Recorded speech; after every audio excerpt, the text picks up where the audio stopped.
Item ಯಾವುದೇ ಇರಲಿ try ಮಾಡಿ ಆಚಿ ಚಿಕನ್ ಮಸಾಲಾ. ಬಾಗಲಕೋಟೆಯಲ್ಲಿ ಗಾವಿರಿದೆ ಬೈ ಎಲೆಕ್ಷನ್. ಬಿಜೆಪಿ ಅಭ್ಯರ್ಥಿ ವೀರಣ್ಣ ಚರಂತಿಮಠ ಸಾಂಕೇತಿಕ ನಾಮಪತ್ರ ಸಲ್ಲಿಕೆ. ಹೌದು, ವೀರಣ್ಣ ಅವರಿಗೆ ಪತ್ನಿ ರಾಜೇಶ್ವರಿ ಹಾಗೂ ಬೆಂಬಲಿಗರು ಸಾಥನ್ನು ಕೊಟ್ಟಿದ್ದಾರೆ.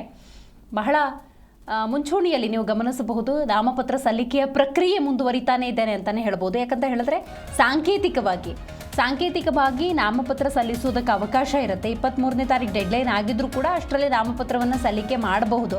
ಸೊ ಹಾಗಾಗಿ AC ಕಚೇರಿಗೆ ಸಾಂಕೇತಿಕ ನಾಮಪತ್ರ ಸಲ್ಲಿಸುವುದಕ್ಕೆ ವೀರಣ್ಣ ಚರಂತಿಮಠ ಕುಟುಂಬ ಬಂದಿದೆ. ಈ ಸಂದರ್ಭದಲ್ಲಿ ಪತ್ನಿ ಇರ್ಬೋದು, ಬೆಂಬಲಿಗರು ಸಾಥ್ ಕೊಟ್ಟಿದ್ದಾರೆ. ಇಲ್ಲಿ ಗಮನಿಸಬೇಕಾದ ಒಂದು ಅಂಶ ಅಂತ ಹೇಳಿದ್ರೆ, ಬಾಗಲಕೋಟೆಯಲ್ಲೂ ಕೂಡ ಉಪಚುನಾವಣೆಯ ಅಖಾಡ ರಂಗೇರಿದೆ. ಯಾಕಂತ ಹೇಳಿದ್ರೆ ವೀರಣ್ಣ ಚರಂತಿಮಠ ಗೆಲ್ಲುವ ವಿಶ್ವಾಸವನ್ನು ವ್ಯಕ್ತಪಡಿಸಿದ್ದಾರೆ. ಬಿಜೆಪಿ ಕೂಡ ಈ ವಿಶ್ವಾಸವನ್ನು ವ್ಯಕ್ತಪಡಿಸಿದೆ. ಯಾಕೆ ಅಂತ ಹೇಳಿದ್ರೆ, ಬಹುತೇಕ ಬಿಜೆಪಿ ನಾಯಕರು ಇದಕ್ಕೆ ಸಂಬಂಧಪಟ್ಟಂತೆ ಮಾತಾಡಿರೋದನ್ನು ನೋಡೋದಾದ್ರೆ, ಶಾಸಕರಾಗಿದ್ದ ಸಂದರ್ಭದಲ್ಲಿ ಚರಂತಿಮಠ ಮಾಡಿದ ಕೆಲಸಗಳೇ ಖಂಡಿತವಾಗ್ಲೂ ಅವರನ್ನು ಗೆಲುವನ್ನು ತಂದುಕೊಡೋದ್ರಲ್ಲಿ ಆಶ್ಚರ್ಯವಿಲ್ಲ ಅನ್ನುವಂಥ ಸ್ಪಷ್ಟ ಸಂದೇಶವನ್ನು ರವಾನೆ ಮಾಡಿದ್ದಾರೆ. ಆದರೆ ಕಳೆದ ಬಾರಿಯ ಚುನಾವಣೆಯ ಸಂದರ್ಭದಲ್ಲಿ, ಅಂದರೆ 23ರ ಚುನಾವಣೆಯ ಸಂದರ್ಭದಲ್ಲಿ ಗೆಲ್ಲಬೇಕಾಗಿತ್ತಲ್ಲ ಅನ್ನುವಂಥ ಪ್ರಶ್ನೆಗೂ ಕೂಡ ಉತ್ತರ ಕೊಟ್ಟಿರುವಂತಹ ಬಿಜೆಪಿ ನಾಯಕರು ಗ್ಯಾರಂಟಿ ಅನ್ನುವಂಥ ಆಮಿಷವನ್ನು ಒಡ್ಡಿದ ಸಂದರ್ಭದಲ್ಲಿ ಆ ಭಾಗದ ಜನ ಕಾಂಗ್ರೆಸ್ ಅಭ್ಯರ್ಥಿಗೆ ಗೆಲುವನ್ನು ತಂದುಕೊಟ್ರು. ಆದರೆ ಈ ಸಲ ವಿಶೇಷವಾಗಿ ತಮ್ಮ ಅವಧಿಯಲ್ಲಿ ಶಾಸಕರು ಮಾಡಿದಂಥ ಕೆಲಸವನ್ನು, ಅಂದರೆ ಈಗ ಮಾಜಿ ಶಾಸಕರಾಗಿ ಇರುವಂತಹ ವೀರಣ್ಣ ಚರಂತಿಮಠ ತಮ್ಮ ಅವಧಿಯಲ್ಲಿ ಮಾಡಿದಂಥ ಕೆಲಸಗಳು ಅವರನ್ನು ಕೈ ಹಿಡಿಯುತ್ತೆ ಅನ್ನುವಂಥ ವಿಶೇಷವಾದಂತಹ ಅಭಿಪ್ರಾಯವನ್ನು ವ್ಯಕ್ತಪಡಿಸಿದ್ದಾರೆ. ಹಾಗಾಗಿ ವೀರಣ್ಣ ಚರಂತಿಮಠ ಸಾಂಕೇತಿಕವಾಗಿ ನಾಮಪತ್ರ ಸಲ್ಲಿಸುವುದಕ್ಕೆ ಆಗಮಿಸಿರುವಂತಹ ದೃಶ್ಯಗಳನ್ನು ನೀವೆಲ್ಲಿ ಗಮನಿಸ್ತಾ ಇದ್ದೀರಿ. ಬಾಗಲಕೋಟೆ AC ಕಚೇರಿಗೆ ನಾಮಪತ್ರವನ್ನು ಸಲ್ಲಿಸುವುದಕ್ಕೆ ಬಂದಂತಹ ದೃಶ್ಯಗಳಿದು. ಈ ಸಂದರ್ಭದಲ್ಲಿ ರಾಜೇಶ್ವರಿ ಇರ್ಬೋದು, ಅಂದರೆ ಪತ್ನಿ ರಾಜೇಶ್ವರಿ ಇರ್ಬೋದು, ಇನ್ನು ಅಪಾರ ಬೆಂಬಲಿಗರೊಂದಿಗೆ AC ಕಚೇರಿಗೆ ಆಗಮಿಸಿ ನಾಮಪತ್ರವನ್ನು ಸಾಂಕೇತಿಕವಾಗಿ ಸಲ್ಲಿಸಿದ್ದಾರೆ.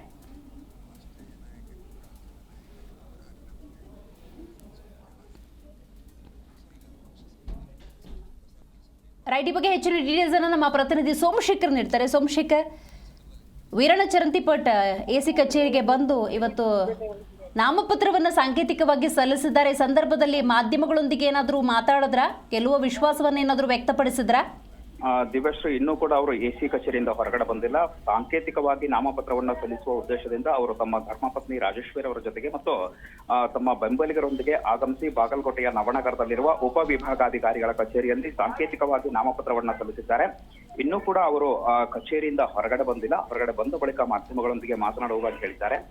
ಇನ್ನು ಬಿಜೆಪಿ ಪಕ್ಷದಲ್ಲಿ ಡಾಕ್ಟರ್ ವೀರಣ್ಣ ಚರಂತಿಮಠ ಅವರಿಗೆ ಟಿಕೆಟ್ ಘೋಷಣೆ ಆದ ಹಿನ್ನೆಲೆಯಲ್ಲಿ ಗೆಲುವಿನ ವಿಶ್ವಾಸವನ್ನು ಅವರು ಕೂಡ ಕಳೆದ ದಿನವೇ ವ್ಯಕ್ತವನ್ನು ಪಡಿಸಿರುವಂತದ್ದು. ಹೀಗಾಗಿ ಸದ್ಯಕ್ಕೆ ಅವರು ನಾಮಪತ್ರವನ್ನು ಸಲ್ಲಿಸಿದ ಬಳಿಕ ಮತ್ತೆ ಬರುವ ದಿನಾಂಕ 23ರಂದು ಕೂಡ ನಾಮಪತ್ರವನ್ನು ಸಲ್ಲಿಸ್ತಾ ಇದ್ದಾರೆ. ಇವತ್ತು ಸಲ್ಲಿಸಿರುವ ಸಾಂಕೇತಿಕವಾಗಿ ನಾಮಪತ್ರ 23ರಂದು ರಾಜ್ಯ ಮಟ್ಟದ ನಾಯಕರೊಂದಿಗೆ ಆಗಮಿಸಿ ಅಪಾರ ಬೆಂಬಲಿಗರೊಂದಿಗೆ ಅವರು ನಾಮಪತ್ರವನ್ನ ಸಲ್ಲಿಸಲಿದ್ದಾರೆ. ದಿವ್ಯಶ್ರೀ, ಜೊತೆಗೆ ಬಾಗಲಕೋಟೆಯ ಉಪವಿಭಾಗಾಧಿಕಾರಿಗಳ ಕಚೇರಿಯಲ್ಲಿ ಬೇರೆ ಬೇರೆ ಸಂಘಟನೆಗಳಿಂದಲೂ ಕೂಡ ಇವತ್ತು ನಾಮಪತ್ರ ಸಲ್ಲಿಕೆಯಾಗಿದೆ. ಬಾಗಲಕೋಟೆ ವಿಧಾನಸಭಾ ಕ್ಷೇತ್ರಕ್ಕೆ ನಡೆಯುವಂತಹ ಉಪಚುನಾವಣೆಗೆ ರೈತ ಸಂಘದಿಂದ ಆನಂದ್ ಜಕಾತಿ ಎನ್ನುವರು ಮತ್ತು ಬ್ಲೂ ಇಂಡಿಯಾ ಪಾರ್ಟಿಯಿಂದ ತಳವಾರ್ ಶಿವಕುಮಾರ್ ಎನ್ನುವರು ಮತ್ತು ಉತ್ತಮ ಪ್ರಜಾಕೀಯ ಪಕ್ಷದಿಂದ ಅಂತೋಷ್ ಸವ್ವಾಸೆ ಎನ್ನುವರು ಕೂಡ ನಾಮಪತ್ರವನ್ನು ಸಲ್ಲಿಸಿದ್ದಾರೆ.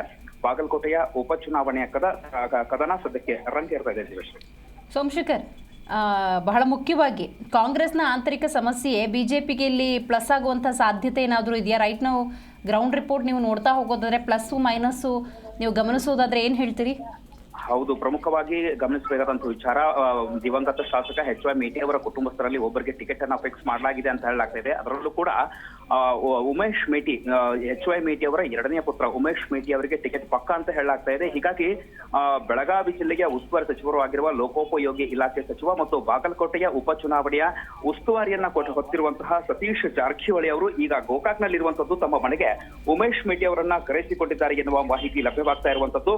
ಮತ್ತು ಇನ್ನೂ ಕೂಡ ಅಧಿಕೃತವಾಗಿ ಕಾಂಗ್ರೆಸ್ ಅಭ್ಯರ್ಥಿ ಇವರೇ ಅಂತ ಘೋಷಣೆ ಆಗಿಲ್ಲ. ಆದ್ರೆ ಉಮೇಶ್ ಮೇಟಿ ಅವರಿಗೆ ದಾಖಲೆಗಳನ್ನ ಸಿದ್ಧಪಡಿಸಿಕೊಳ್ಳಿ ಅಂತ ವರಿಷ್ಠರು ಹೇಳಿದ್ದಾರೆ ಎನ್ನುವ ಮಾಹಿತಿಯ ಆಧಾರದ ಮೇಲೆ ಉಮೇಶ್ ಅವರಿಗೆ ಟಿಕೆಟ್ ಪಕ್ಕ ಅಂತ ಹೇಳಲಾಗ್ತಾ ಇದೆ. ಹೀಗಾಗಿ ಕುಟುಂಬದಲ್ಲಿ ಕೂಡ ಟಿಕೆಟ್ಗಾಗಿ ಪೈಪೋಟಿ ಇರುವುದು ಒಂದ್ ಕಡೆ, ಇನ್ನು ಕಾಂಗ್ರೆಸ್ ಪಕ್ಷದಲ್ಲಿ ಇರುವಂತಹ ನಾಯಕರಿದ್ದಾರೆ, ಅವರು ಕೂಡ ಸದ್ಯಕ್ಕೆ ಮೇಟಿ ಕುಟುಂಬಸ್ಥರಲ್ಲಿ ಚರಂತಿಮಠ ಅವರ ವಿರುದ್ಧ ಕಣಕ್ಕಿಳಿಬೇಕಾದ್ರೂ ಮಲ್ಲಿಕಾರ್ಜುನ ಮೇಟಿ ಅವರನ್ನ ಕಣಕ್ಕಿಳಿಸಬೇಕಾಗಿತ್ತು ಅನ್ನೋ ಒಂದು ಮಾತುಗಳು ಕೂಡ ಕೇಳಿ ಬರ್ತಾ ಇರುವಂತದ್ದು. ಹೀಗಾಗಿ ಮಲ್ಲಿಕಾರ್ಜುನ್ ಮೇಟಿ ಅವರ ಬದಲಾಗಿ ಈಗ ಉಮೇಶ್ ಮೇಟಿ ಅವರಿಗೆ ಟಿಕೆಟ್ ಪಕ್ಕ ಅಂತ ಹೇಳ್ತಾ ಇರೋದ್ರ ಹಿನ್ನೆಲೆಯಲ್ಲಿ ಕಾಂಗ್ರೆಸ್ ಪಕ್ಷದಲ್ಲಿ ಇರುವಂತಹ ಕೆಲವು ನ್ಯೂನ್ಯತೆಗಳನ್ನ ಮುಂದೆ ಇಟ್ಕೊಂಡು ಬಿಜೆಪಿ ಗೆಲುವಿನ ರಣತಂತ್ರ ಹೆಣಿತಾ ಇದೆ. ಅದರಲ್ಲೂ ಕೂಡ ಬಿಜೆಪಿಗೆ ಪ್ಲಸ್ ಆಗ್ತಿರುವಂತಹ ಪ್ರಮುಖ ವಿಚಾರ ಅಂದ್ರೆ ಇತ್ತೀಚೆಗೆ ಬಾಗಲಕೋಟೆ ನಗರದಲ್ಲಿ ನಡೆದಂತಹ ಛತ್ರಪತಿ ಶಿವಾಜಿ ಮಹಾರಾಜರ ಜಯಂತಿಯ ಮೆರವಣಿಗೆ ವೇಳೆ ಕಲ್ಲು ತೂರಾಟ ಮತ್ತು ಚಪ್ಪಲಿ ತೂರಾಟ ನಡೆದ ಘಟನೆ ಇಲ್ಲಿ ಇದನ್ನ ಪ್ರಮುಖವಾಗಿ ಅಸ್ತ್ರವನ್ನಾಗಿ ಬಳಸಿಕೊಳ್ಳುವುದಕ್ಕೆ ಬಿಜೆಪಿ ಮುಂದಾಗಿರುವಂತದ್ದು. ಹಿಂದುತ್ವದ ಆಧಾರದ ಮೇಲೆ ಚುನಾವಣೆಯನ್ನ ಎದುರಿಸ್ತೇವೆ, ಹಿಂದುತ್ವವನ್ನ ಗೆಲ್ಲಿಸಬೇಕೆನ್ನುವುದು ನಮ್ಮ ಪ್ರಮುಖ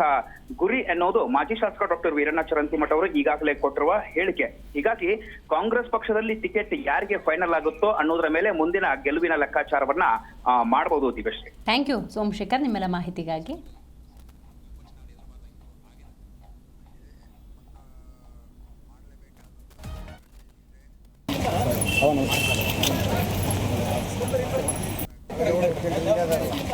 ಅವನು